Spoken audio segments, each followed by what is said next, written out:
ॐ भूर्भुवः स्वः तत्सवितुर्वरेण्यं भर्गो देवस्य धीमहि धियो यो नः प्रचोदयात् ॐ शान्ति शान्ति शान्तिः. Namaskar, my dear friends. This is video number 16 on Gospel of Sri Ramakrishna Parmahamsa. This video starts with truthfulness leads to God. Master. Master means Sri Ramakrishna Paramahamsa. I feel very happy when I see Shivanath. He always seems to be absorbed in the bliss of bhakti. Further, a man who is respected by so many surely possesses some divine power. But he has one great defect. He doesn't keep his word. Once he said to me that he would come to Dakshineswar, but he neither came nor sent me word. That is not good. It is said that truthfulness alone constitutes the spiritual discipline of the Kali Yuga. If a man clings tenaciously to truth, he ultimately realizes God. Without this regard for truth, one gradually loses everything. If by chance I say that I will go to the pine grove, I must go there even if there is no further need of it, lest I lose my attachment to truth. After my vision of the Divine Mother, I prayed to her, taking a flower in my hands. Mother, here is thy knowledge, and here is thy ignorance. Take them both, and give me only pure love. Here is thy holiness, and here is thy unholiness. Take them both, Mother, and give me pure love. Here is thy good, and here is thy evil. Take them both, Mother, and give me pure love. Here is thy righteousness, and here is thy unrighteousness. Take them both, Mother, and give me pure love. I mentioned all these, but I could not say, Mother, here is thy truth, and here is thy falsehood. Take them both. I gave up everything at her feet, but could not bring myself to give up truth.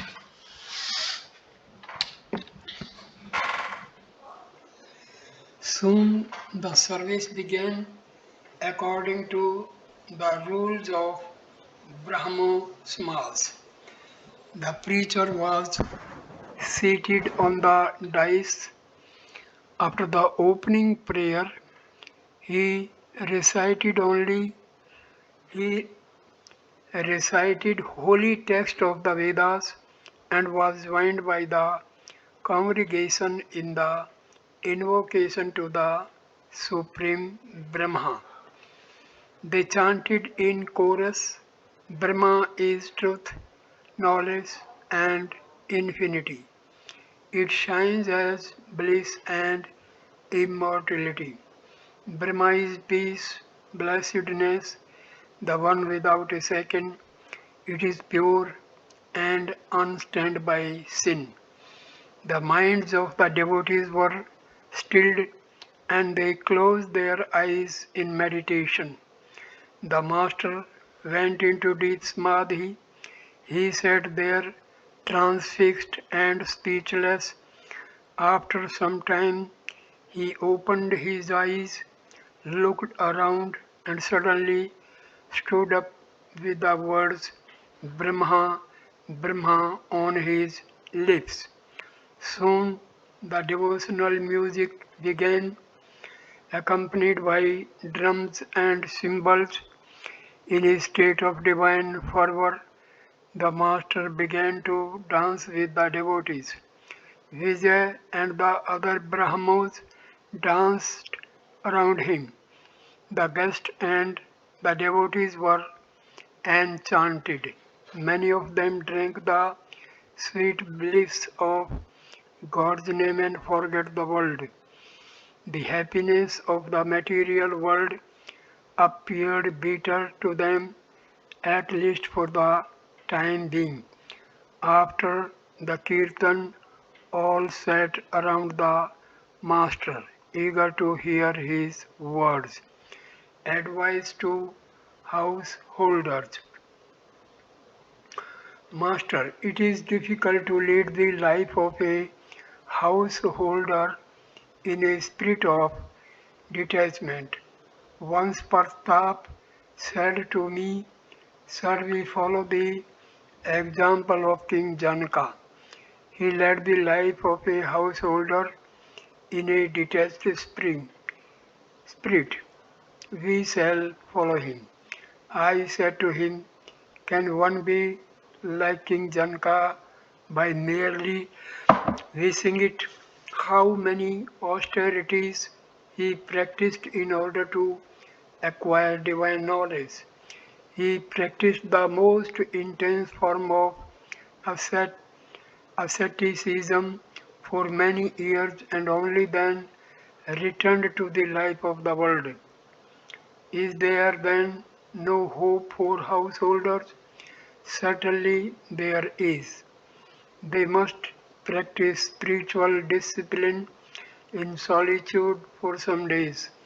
Thus they will acquire knowledge and devotion. Then it will not hurt them to lead the life of the world. But when you practice discipline in solitude, keep yourself entirely away from your family. You must not allow your wife, son, daughter, mother, father, sister, brother, friends, or relatives near you. While thus practicing discipline in solitude, you should think, I have no one else in the world. God is my all. You must also pray to Him with tears in your eyes for knowledge and devotion. If you ask me how long you should live in solitude away from your family, I should say that it would be good for you if you could spend even one day in such a manner. 3 days at a time are still better. One may live in solitude for 12 days, a month, 3 months, or a year according to one's convenience and ability. One has not much to fear if one leads the life of a householder after attaining knowledge and devotion.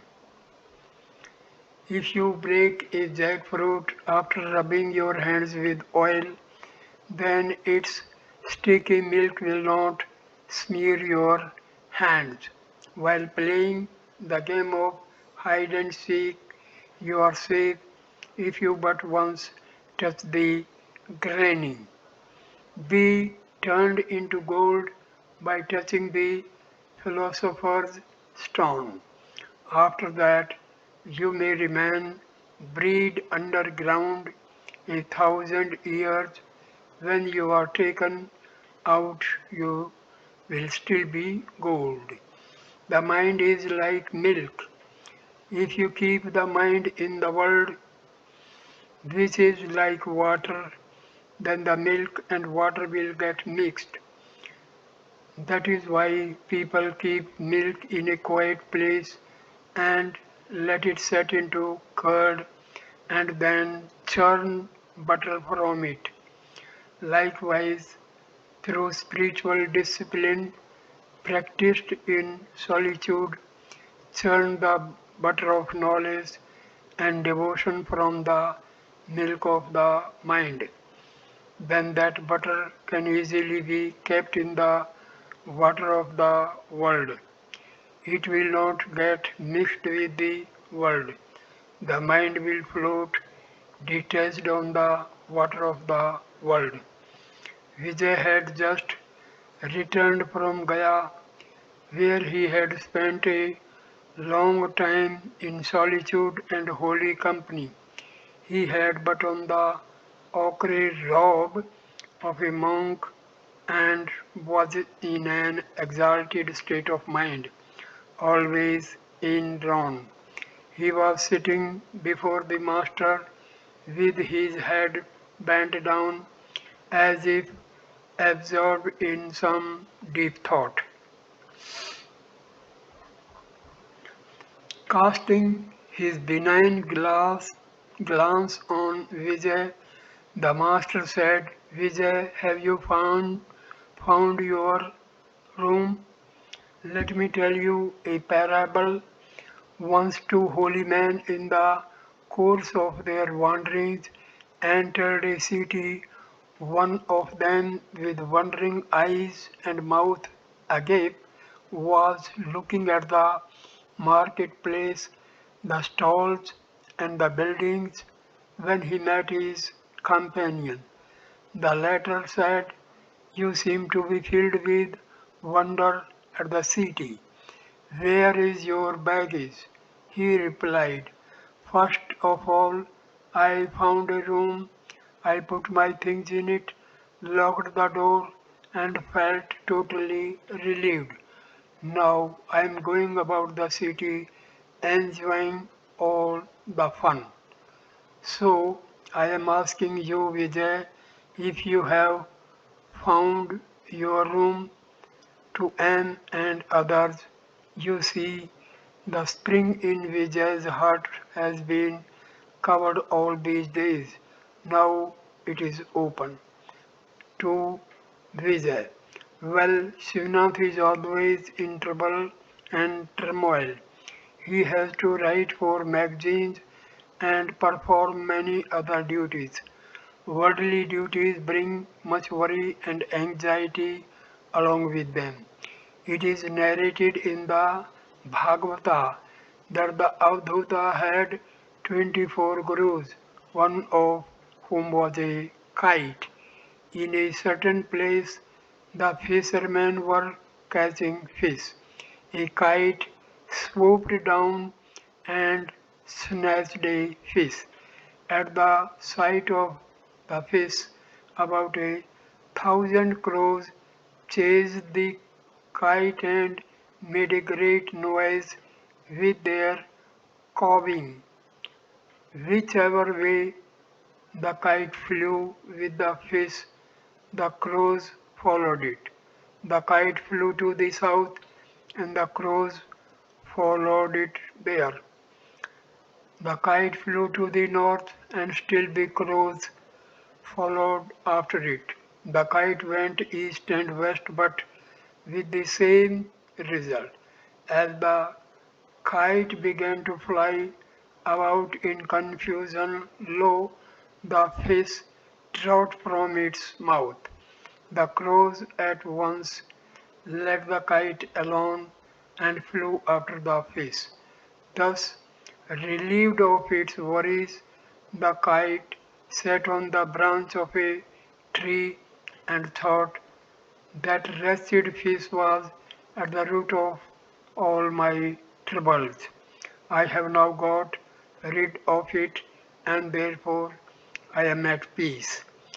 The Avadhuta learned this lesson from the kite, that as long as a man has the peace that is worldly desires, he must perform actions and consequently suffer from worry, anxiety, and restlessness.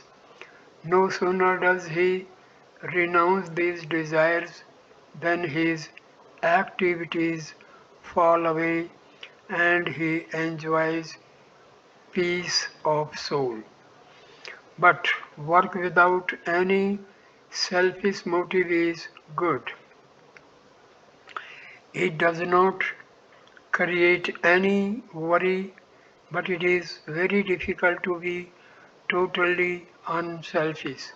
We may think that our work is selfless, but selfishness comes unknown to us from no one knows where. But if a man has already undergone great spiritual discipline, then as a result of it, he may be able to do work without any selfish motive. After the vision of God, a man can easily do unselfish work. In most cases, action drops away after the attainment of God. Only a few, like Narada, work to bring light to mankind. The Avadhuta accepted a bee as another teacher. Bees accumulate their honey by days of hard labor, but they cannot enjoy their honey, for a man soon breaks the comb and takes it away. The Avadhuta learned this lesson from the bees that one should not lay things up. Sadhus should depend 100% on God. They must not gather for the morrow. But this does not apply to the householder. He must bring up his family, therefore, it is necessary for him to provide. Birds and monks do not hoard. Birds and monks do not hold. Yet birds also hold after their chicks are hatched. They collect food in their beaks for their young ones. Let me tell you one thing, Vijay. Don't trust a sadhu if he keeps bag and baggage with him and a bundle of clothes with many knots. I have seen such sadhus under the banyan tree in the Panchavati. Two or three of them were seated there. One was picking over lentils, some were sieving their clothes, and all were gossiping about a feast they had enjoyed in a rich man's house.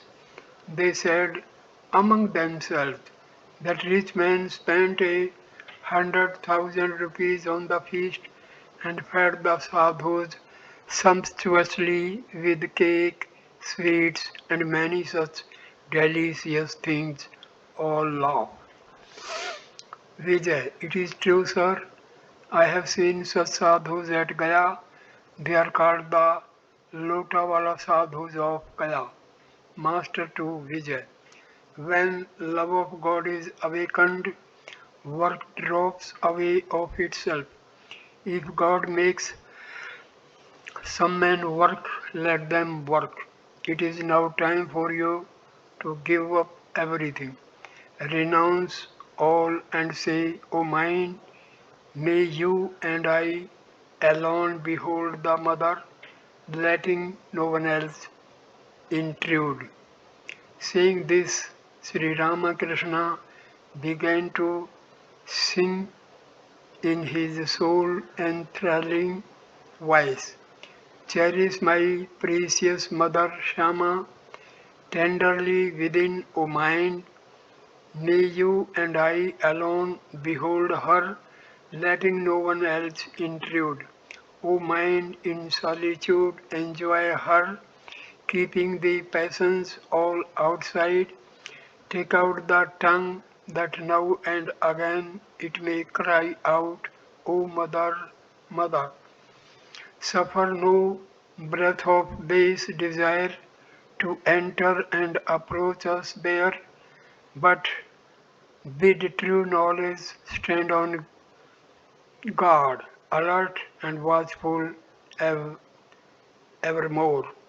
The Master said to Vijay, surrender yourself completely to God and set aside all such things as fear and shame.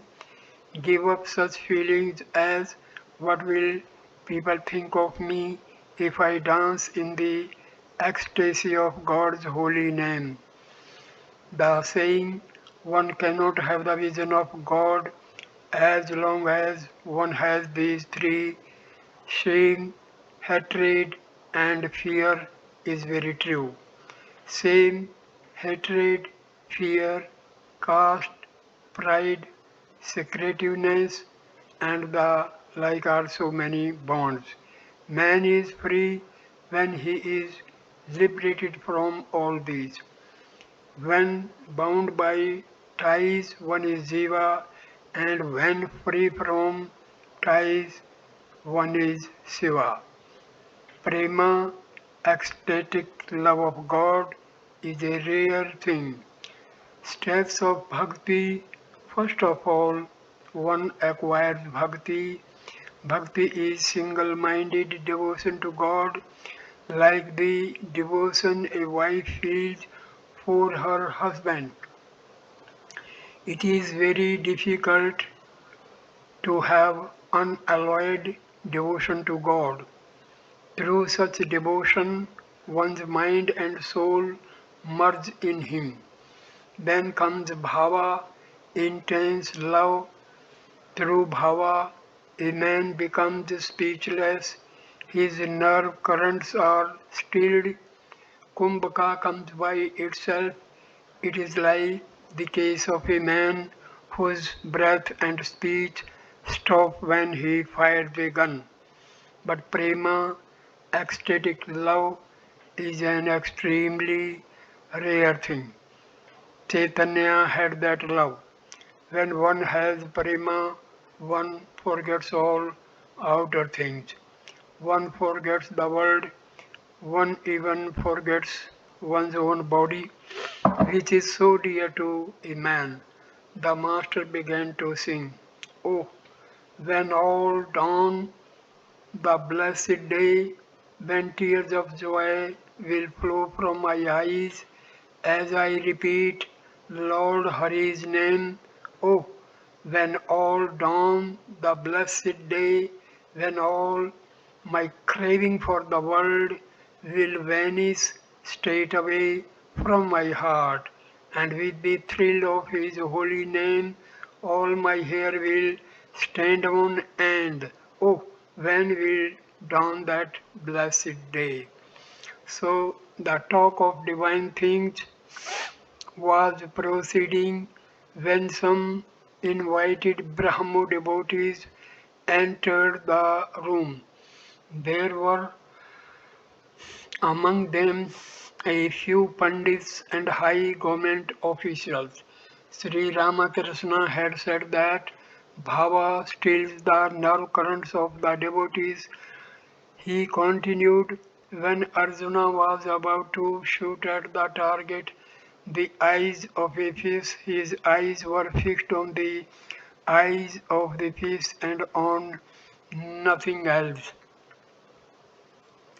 He did not even notice any part of the fish except the eye. In such a state, the breathing stops and one experiences kumbhaka. Another characteristic of God vision is that a great spiritual current rushes up along the spine and goes towards the brain. If then the devotee goes into samadhi, he sees God. Looking at the Brahmo devotees who had just arrived, the Master said, mere pandits devoid of divine love talk incoherently. Pandit Samdhaji once said, In the course of his sermon, God is dry, make him sweet by your love and devotion. Imagine to describe him as dry, whom the Vedas declare as the essence of bliss. It makes one feel that the Pandit did not know what God really is. That was why his words were so incoherent. A man once said, "There are many horses in my uncle's cow shed." From that one could know that the man had no horses at all. No one keeps a horse in a cow shed. Transitoriness of earthly things. Some people pride themselves on their riches and power, their wealth, honor, and social position. But these are only transitory. Nothing will remain with you in death. There is a song that runs, "Remember this, O mind, nobody is your own. Then is your wandering in this world, trapped in the subtle snare of Maya as you are. Do not forget the mother's name. Only a day or two men honor you on earth as Lord and Master. All too soon that form so honored now must needs be cast away. When death, the Master, seizes you, even your beloved wife, for whom, while yet you love, you fret yourself almost to death, will not go with you then. She too will say farewell and shun your corpse as an evil thing. One must not be proud of one's money. If you say that you are rich, then one can remind you that there are richer men than you and others richer still, and so on. At dusk, the glow-worm comes out and thinks that it lights the world, but its pride is crushed when the stars appear in the sky. The stars feel that they give light to the earth, but when the moon rises, the stars fade in shame. The moon feels that the world smiles at its light and that it lights the earth. Then the eastern horizon becomes red and the sun rises. The moon fades and after a while is no longer seen. If wealthy people would think that way, they would get rid of their pride in their wealth. Manilal had provided a sumptuous feast in celebration of the festival. He entered the master and he entertained the master and the other guests with great love and attention. It was late at night when they returned to their homes. Chapter 15, Last Visit to Kesav, Wednesday, November 28, 1883. At 2 o'clock in the afternoon, M was pacing the footpath of the circular road in front of the lily cottage where Kesav Chandra Sen lived. He was eagerly awaiting the arrival of Sri Ramakrishna. Kesav's illness had taken a serious turn and there was very little chance of his recovery. Since the master loved Kesav dearly, he was coming from Dakshineswar to pay him a visit. On the east side of the circular road was Victoria College, where the ladies of Kesav's Brahmosmas and their daughters received their education. To the north of the college was a spacious garden house inhabited by an English family. Anne noticed that there was a commotion in the house and wondered what was going on. Presently, a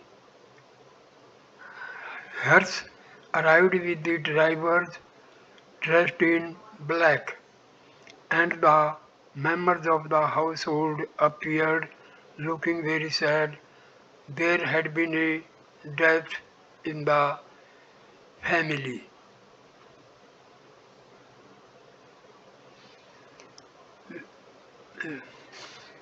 Whither does the soul go, leaving behind this mortal body?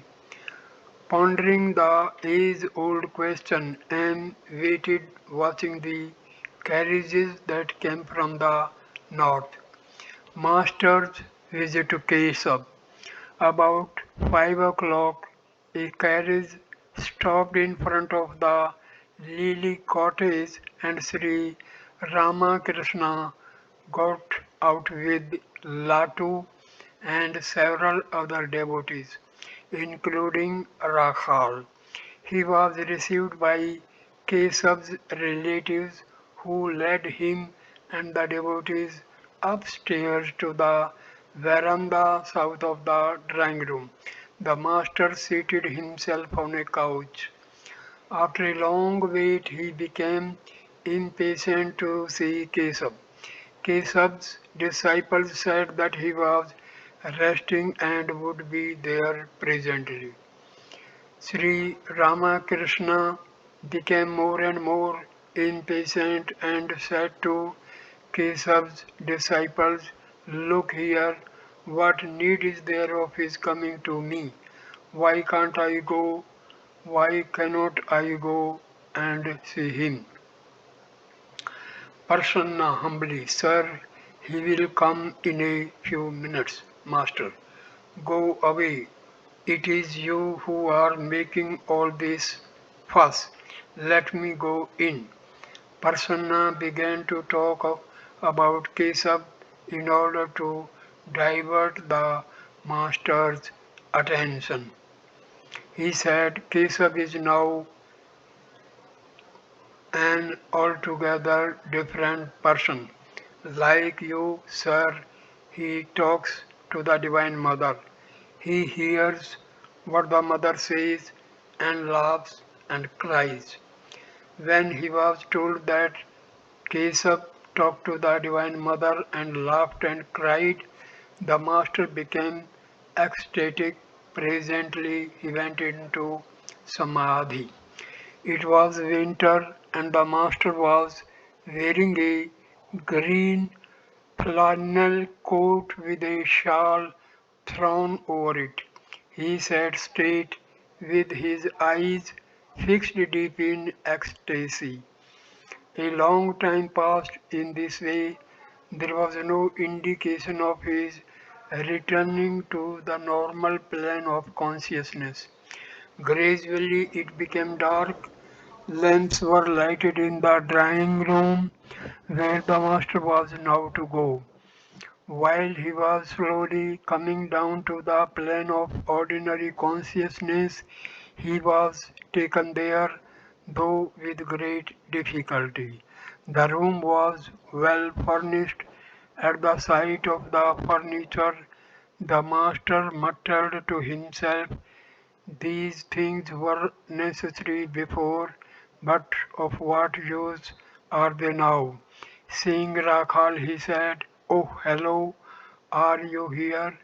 Then, seating himself on a couch, he again lost consciousness of the outer world and looking around as if seeing someone, he said, "Hello, mother, I see that you too have come. How you are showing off in your Banaras sari. Don't bother me now. Please sit down and be quiet." The master was in a state of intense divine intoxication. In the well-lighted room, the Brahmo devotees sat around the master. Latu, Rakhal, and M remained near him. He was saying to himself, still filled with divine fervor, the body and the soul. The body was born and it will die, but for the soul there is no death. It is like the betel nut. When the nut is ripe, it does not stick to the shell, but when it is green, it is difficult to separate it from the shell. After realizing God, one does not identify oneself anymore with the body. Then one knows that body and soul are two different things. Kesav's serious illness. At this moment Kesav entered the room. He came through the east door. Those who remembered the man who had preached in the town hall or the Brahma Samaj temple were shocked to see this skeleton covered with skin. He could hardly stand. He walked holding to the wall for support. With great difficulty he sat down in front of the couch. In the meantime, Sri Ramakrishna had got down from the couch and was sitting on the floor. Kesab bowed low before the master and remained in the position a long time, touching the master's feet with his forehead. Then he sat up. Sri Ramakrishna was still in a state of ecstasy. He muttered to himself. He talked to the Divine Mother. Raising his voice, Kesav said, I am here, sir. I am here. He looked Sri Ramakrishna's left hand and stroked it gently. But the master was in deep samadhi, completely intoxicated with the divine love. A stream of words came from his lips as he talked to himself, and the devotees listened to him spellbound. Brahma manifesting itself as the universe. Master, as long as a man associates himself with upadhis, so long he sees the manifold, such as Kesav, Prasanna, Amrita, and so on. But on attaining perfect knowledge, he says only one consciousness everywhere. The same perfect knowledge again makes him realize that the one consciousness has become the universe and its living beings and the 24 cosmic principles. But the manifestations of divine power are different in different beings. It is He undoubtedly who has become everything. But in some cases there is a greater manifestation than in others. Vidyasagar once asked me, can it be true that God has endowed some with greater power and some with less? I replied, if that were not so, how is it that one man may be stronger than 50? If that were not the case again, how is it that we have all come here to see you? The soul through which God sports is endowed with his special power. The landlord may reside in any part of his estate, but he is generally to be found in a particular drawing room. The devotee is God's drawing room. God loves to sport in the heart of his devotee. It is there that his special power is manifest. Signs of a true devotee. What is the sign of such a devotee? When you see a man doing great works, you may know that God's special power is manifested through him. Identity of Brahma and Shakti. The primordial power and the supreme Brahma are identical. You can never think of the one without the other. They are like the gem and its brilliance. One cannot think of the brilliance without the gem, or of the gem without its brilliance. Again, it is like the snake and its wriggling motion. One cannot think of the wriggling motion without the snake, or of the snake without its wriggling motion.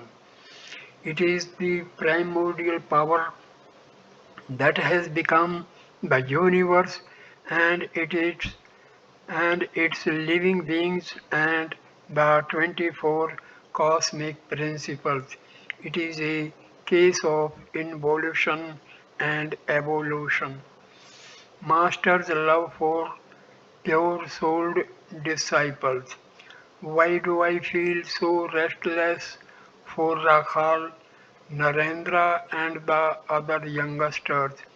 Hajra once asked me, when will you think of God if you are always anxious about these boys? Keshav and the others smiled. That worried me greatly. I prayed to the Divine Mother, Mother, see what a fix I am in. Hajra scolds me because I worry about these young men. Afterwards, I asked Bholanath about it. He said to me that such a state of mind is described in the Mahabharata. How else will a man established in Samadhi occupy his mind in the phenomenal world after coming down from Samadhi? That's why he seeks the company of devotees endowed with sattva. I gave a sign of relief when Bholanath told me of the Mahabharata. Hajra is not to blame. During the period of struggle, one should follow the method of discrimination, not this, and direct the whole mind to God. But the state of perfection is quite different. After reaching God, one reaffirms what formerly one denied. To extract butter, you must separate it from the buttermilk. Then you discover that butter and buttermilk are intrinsically related to one another. They belong to the same stuff. The butter is not essentially different from the buttermilk, nor the buttermilk essentially different from the butter. After realizing God, one knows definitely that it is He who has become everything. In some objects, He is manifested more clearly and in others less clearly. When a flood comes from the ocean, all the land is deep underwater. Before the flood, and boat could have reached the ocean only by following the winding course of the river. But after the flood, one can row straight to the ocean. One need not take a roundabout course. After the harvest has been reaped, one need not take the roundabout course along the bulk of the field. One can cross the field at any point.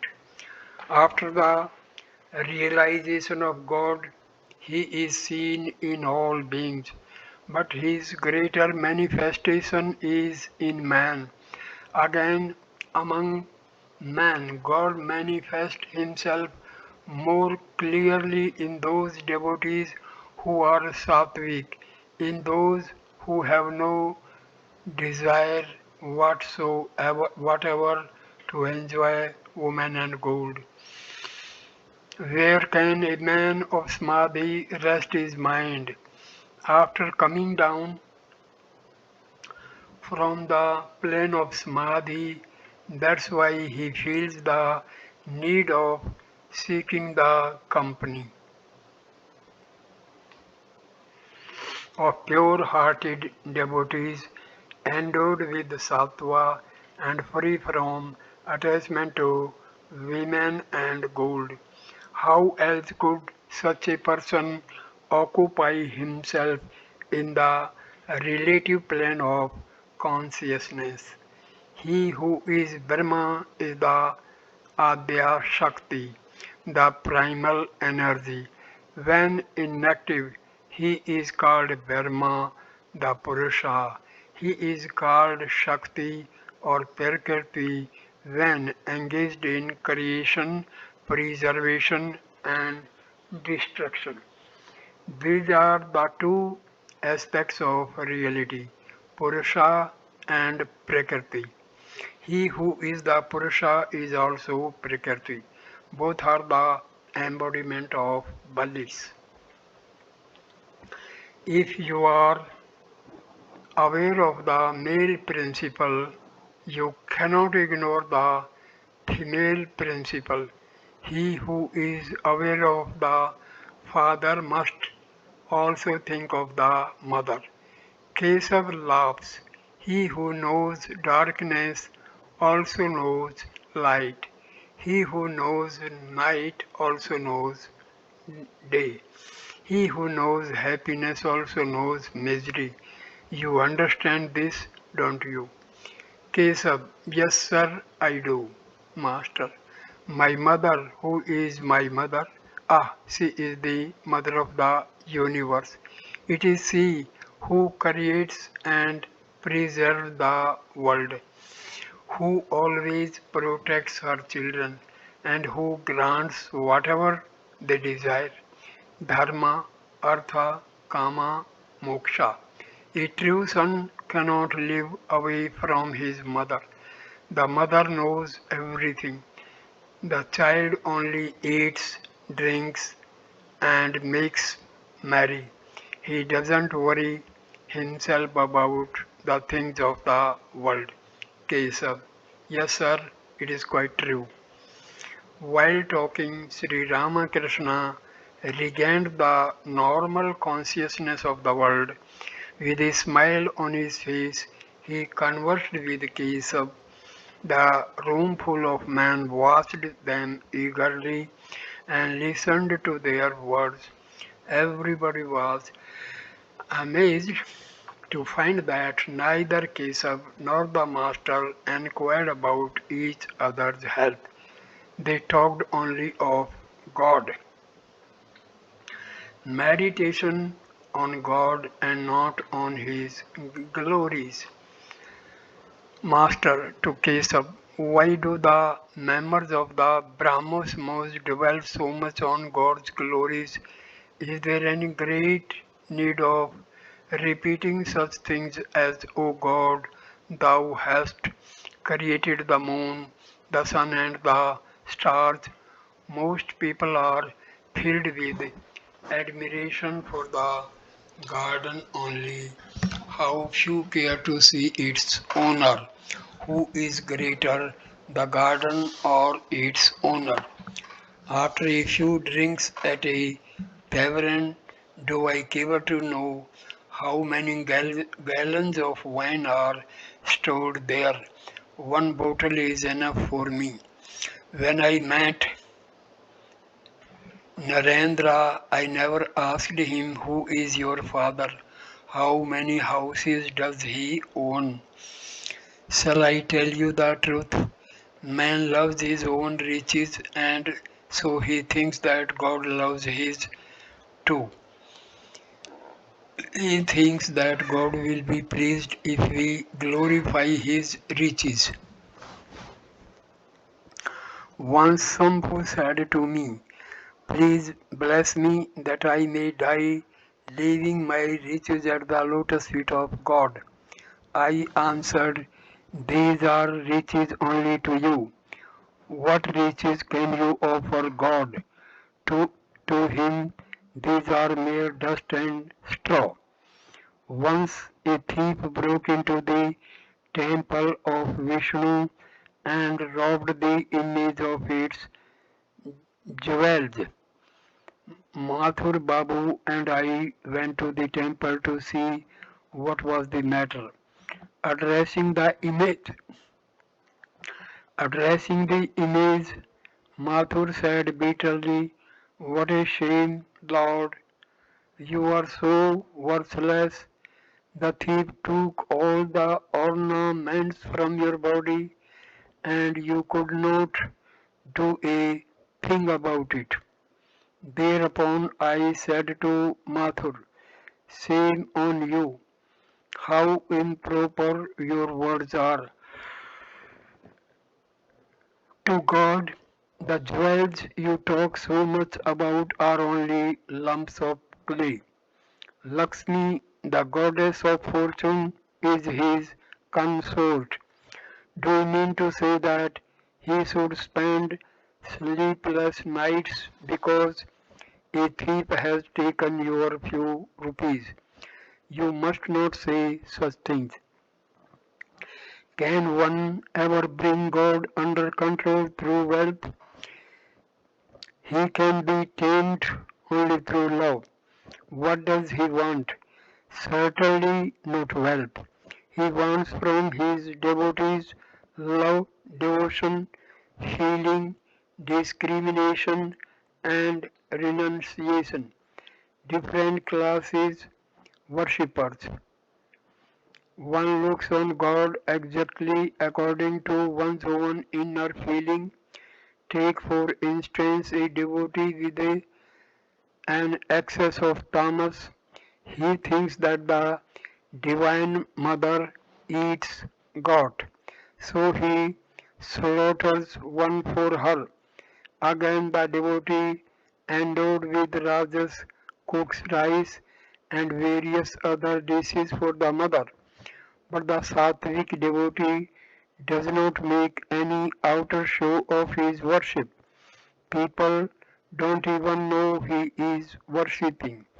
If he has no flowers, he worships God with mere Ganges water and the leaves of the bale tree. His food offering to the deity consists of sweetened puffed rice or a few candies. Occasionally he cooks a little rice pudding for the deity. There is also another class of devotees, those who are beyond the three gunas. They have the nature of a child. Their worship consists in chanting God's name, just his name. Meaning of Kesav's illness. To Kesav with a smile, "Why is it that you are ill?" There is a reason for it. Many spiritual feelings have passed through your body. Therefore it has fallen ill. At the time an emotion is aroused, one understands very little about it. The blow that it delivers to the body is felt only after a long while. I have seen big steamers going by on the Ganges at the time hardly noticing their passing. But oh my, what a terrific noise is heard after a while when the waves splash against the banks. Perhaps a piece of the bank breaks loose, falls into the water. An elephant entering a hut creates havoc within and ultimately shakes it down. The elephant of divine emotion enters the heart of this body and shatters it to pieces. Do you know what actually happens when a house is on fire? At first, a few things inside burn. Then comes the great commotion. Just so, the fire of knowledge at first destroys such enemies of spiritual life as passion, anger, and so forth. Then comes the turn of ego, and lastly, a violent commotion is seen in the physical frame.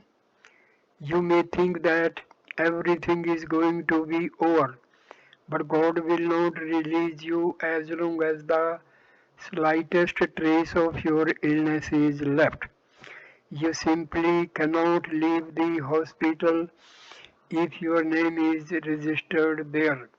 As long as the illness is not perfectly cured, the doctor won't give you a permit to go.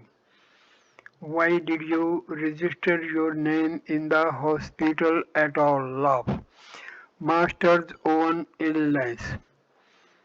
Keshav laughed again and again at the master's allusion to the hospital. Then Sri Ramakrishna spoke of his own illness to Keshav. Hriday used to say, "Never before have I seen such ecstasy for God, and never before have I seen such illness. I was then seriously ill with stubborn diarrhea. It was as if millions of ants were gnawing at my brain. But all the same, spiritual talk went on day and night.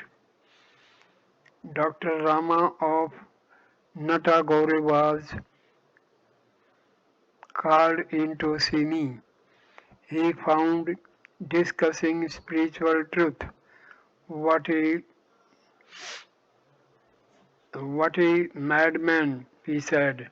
Nothing is left of him but a few bones, and still he is reasoning like that. Master to Kesab, all depends on God's will. O Mother, all is done after thine own sweet will.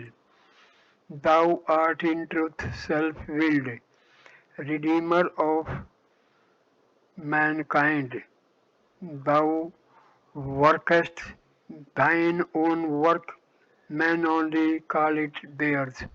In order to take full advantage of the dew, the gardener removes the soil from the basra rose down to the very root. The plant thrives better on account of the moisture. Perhaps that's why you too are being shaken to the very root. Kesav and Master laugh. It may be that you will do tremendous things when you come back. Whenever I hear that that you are ill, I become extremely restless. After hearing of your last illness, I used to weep to the Divine Mother in the small hours of the morning. I prayed to her, O Mother, if anything happens to Keshav, with whom then I shall talk in Calcutta. Coming to Calcutta, I offered fruits and sweets to the Divine Mother with a prayer for your well-being. The devotees were deeply touched to hear of Sri Ramakrishna's love for Keshav and his longing for the Brahman leader, Master. But this time, to tell the truth, I did not feel anxious to that extent. Only for 2 or 3 days did I feel a little worried. Kesav's venerable mother came to the east door of the room, the same door through which Kesav had entered. Umanath said aloud to the master, Sir, here is mother saluting you. Sri Ramakrishna smiled. Umanath said again, Mother asks you to bless Keshav that he may be cured of his illness. Master, to Keshav's mother, please pray to the Divine Mother, who is the bestower of all bliss. She will take away your troubles. To Keshav, don't spend long hours in the inner apartments. You will sink down and down in the company of women. You will feel better if you hear only talk of God. The master uttered these words in a serious voice and then began to laugh like a boy. He said to Keshav, Let me see your hand. He waved it playfully like a child. At last he said, No, your hand is light. Hypocrites have heavy hands. All laugh. Umanath again said to the master from the door, Mother asks you to bless Keshav. Master gravely, What can I do? God alone blesses all. Thou workest thine own work, men only call it theirs. God laughs on two occasions. He laughs when two brothers divide land between them. They put a string across the land and say to each other, This side is mine and that side is yours. God laughs and says to himself, Why this whole universe is mine, and about a little cloud they say, This side is mine and that side is yours.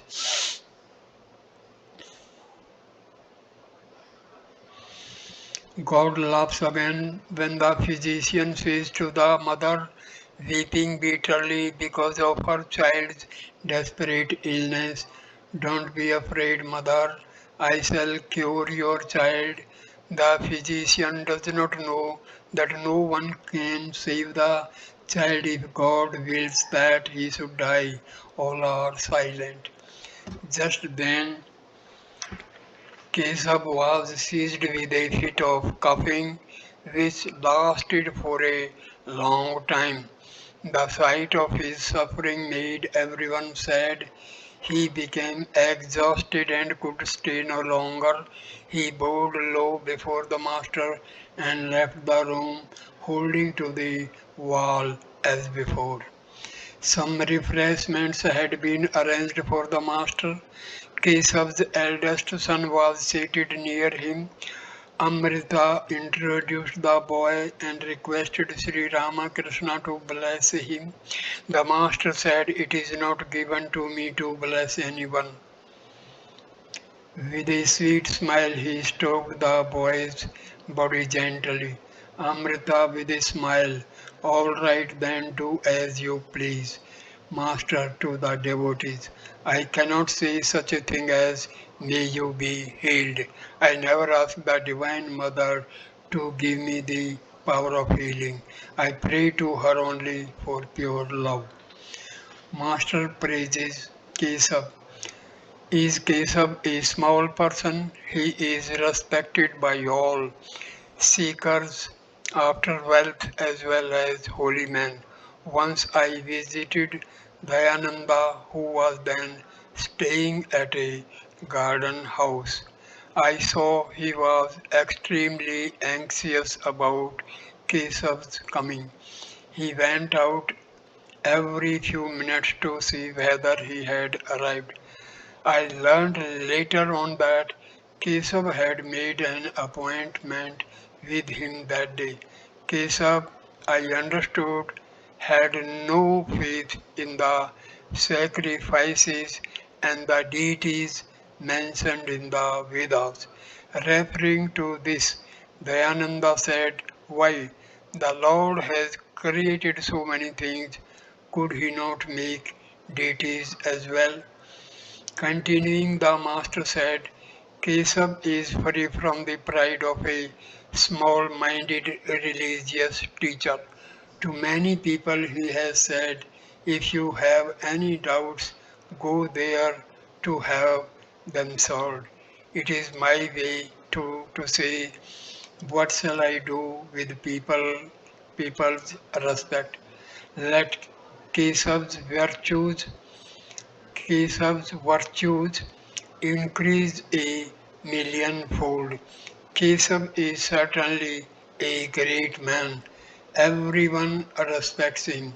Seekers after wealth as well as holy men. Thus did Sri Ramakrishna praise Kesav before the latter's disciples. After partaking of the refreshments, the master was ready to leave. The Brahmo devotees accompanied him to the cab which was standing in the street. While coming down the stairs, the master noticed that there was no light in the ground floor. He said to Amrita and Kesav's other disciples, these places should be well lighted. A house without light becomes stricken with poverty. Please see that it does not happen again. Then Sri Ramakrishna left for Dakshineswar with one or two devotees. On his way to Dakshineswar from Kesav's cottage, Sri Ramakrishna stopped at Jagopal Sen's house. It was about 7 o'clock in the evening. In the drawing room, Jagopal's relatives and neighbors had gathered. Vaikuntha, Jagopal's brother, said to the master, Sir, we are worldly people. Please give us some advice. Advice to the worldly minded. Master, do your duty to the world after knowing God. With one hand, hold to the lotus feet of the Lord, and with the other, do your work. Vaikuntha, is the world unreal? Master, yes, it is unreal as long as one has not realized God. Through ignorance, man forgets God and speaks always of I and mine. He sinks down and down, entangled in Maya, deluded by woman and gold. Maya robs him of his knowledge to such an extent that he cannot find the way of escape, though such a way exists. Listen to a song. When such delusion veils the world through Mahamaya's spell, that Brahma is bereft of sense and Vishnu loses consciousness, what hope is left for man? You all know from your experience how impermanent the world is. Look at it this way. How many people have come into the world and again passed away. People are born and they die. This moment the world is and the next it is not. It is impermanent. Those you think to be your very own will not exist for you when you close your eyes in death. Again you see people who have no immediate relatives and yet for the sake of a grandson they will not go to Banaras to lead a holy life. Oh, what will become of my Haru then? They argue. The the narrow channel first is made, and there the trap is set, but open though the passage lies, the fish once safely through the gate do not come out again. Yet, even though a way leads forth, encased within its own cocoon, the, the worm remains to die. This kind of world is illusory and impermanent. A neighbor, why, sir, should one hold to God with one hand and to the world with the other? Why should One even stretches out one hand to hold to the world if it is impermanent. Master, the world is not impermanent if one lives there after knowing God. Listen to another song. O mind, you do not know how to farm. Fallow lies the field of your life. If you had only worked it well, how rich a harvest you might reap. Has it about with Kali's name. If you would keep your harvest safe, this is the stoutest hedge of all, for death himself cannot come near it. Did you listen to the song? Has it about with Kali's name? If you would keep your harvest safe, surrender yourself to God and you will achieve everything. This is the stoutest hedge of all, for death himself cannot come near it. Ideal householder's life. Yes, it is a strong hedge indeed. If you but realize God, you won't see the world as unsubstantial. He who has realized God knows that God Himself has become the world and all living beings. When you feed your child, you should feel that you are feeding God. You should look on your father and mother as veritable manifestations of God and the Divine Mother, and serve them as such. If a man enters the world after realizing God, he does not generally keep up physical relations with his wife. Both of them are devotees. They love to talk only of God and pass their time in spiritual conversation. They serve other devotees of God, for they know that God alone has become all living beings, and knowing this, they devote their lives to the service of others. Neighbor. But, sir, such a husband and wife are not to be found anywhere. Master.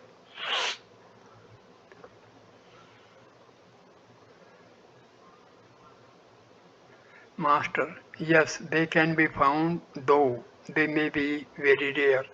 Worldly people cannot recognize them. In order to lead such a life, both husband and wife must be spiritual. It is possible to lead such a life if both of them have tasted the bliss of God. God's special grace is necessary to create such a couple. Otherwise, there will always be misunderstanding between them. In that case, the one has to leave the other. Life becomes very miserable if husband and wife do not agree. The wife will say to her husband day and night, "Why did my father marry me to such a person? I cannot get enough to eat or to feed my children. I have not clothes enough to cover my body or to give to my children. I have not received a single piece of jewelry from you. How happy you have made me. Ah, you keep your eyes closed and mutter the name of God. Now, do give up all these crazy ideas. Devotee, there are such obstacles certainly. Besides, the children may be disobedient. There is no end of difficulties. Now, sir, what is the way? Solitude and holy company. Master, it is extremely difficult to practice spiritual discipline and at the same time lead a householder's life. There are many handicaps. Disease, grief, poverty, misunderstanding with one's wife, and disobedient, stupid, and stubborn children. I do not have to give you a list of them. But still, there is a way out. One should pray to God, going now and then into solitude, and make efforts to realize Him. Neighbor, must one leave home then? Master, no, not altogether. Whenever you have leisure, go into solitude for a day or two. At that time, don't have any relations with the outside world and don't hold any conversation with the worldly people on worldly affairs. You must live either in solitude or in the company of holy men. Neighbor, how can one recognize a holy man? Master, he who has surrendered his body, mind, and innermost self to God is surely a holy man. He who has renounced woman and gold is surely a holy man. He is a holy man who does not regard woman with the eyes of a worldly person. He never forgets to look upon a woman as his mother and to offer her his worship if he happens to be near her. The holy man constantly thinks of God and does not indulge in any talk except about spiritual things. Furthermore, he serves all beings, knowing that God resides in everybody's heart. These, in general, are the signs of a holy man. Neighbor, must one always live in solitude? Master, have not you seen the trees on the footpath along a street? They are fenced around as long as they are very young. Otherwise, cattle destroy them. But there is no longer any need of fences when their trunks grow thick and strong. Then they won't break even if an elephant is tied to them. Just so there will be no need for you to worry and fear if you make your mind as strong as a thick tree trunk. First of all, try to acquire discrimination.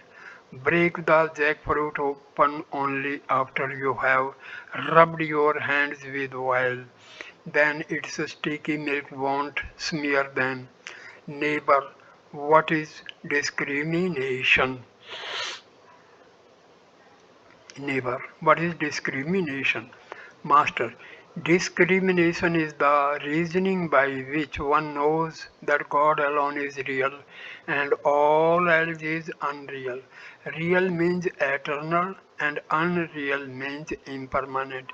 He who has acquired discrimination knows that God is the only substance and all else is non existent. With the awakening of this spirit of discrimination, a man wants to know God. On the contrary, if a man loves the unreal, such things as creature, comforts, name, fame, and wealth, then he does not want to know God, who is of very nature of reality. Through discrimination between the real and the unreal, one seeks to know God. Listen to a song. Come, let us go for a walk. O mind to Kali, the wish fulfilling tree, and there beneath it gather the four fruits of life of your two wives, dispassion and worldliness. Bring along dispassion only on your way to the tree, and ask for some discrimination about the truth. By turning the mind within oneself, one acquires discrimination, and through discrimination, one thinks of truth. Then the mind feels the desire to go for a walk to Kali, the wishful fulfilling tree. Re- Reaching that tree, that is to say, going near to God, you can without any effort gather four fruits, namely Dharma, Artha, Kama, and Moksha. Yes, after realizing God, one can also get, if one so desires, Dharma, Artha, Karma, which are necessary for leading the worldly life. Neighbor, then Why should one call the world Maya?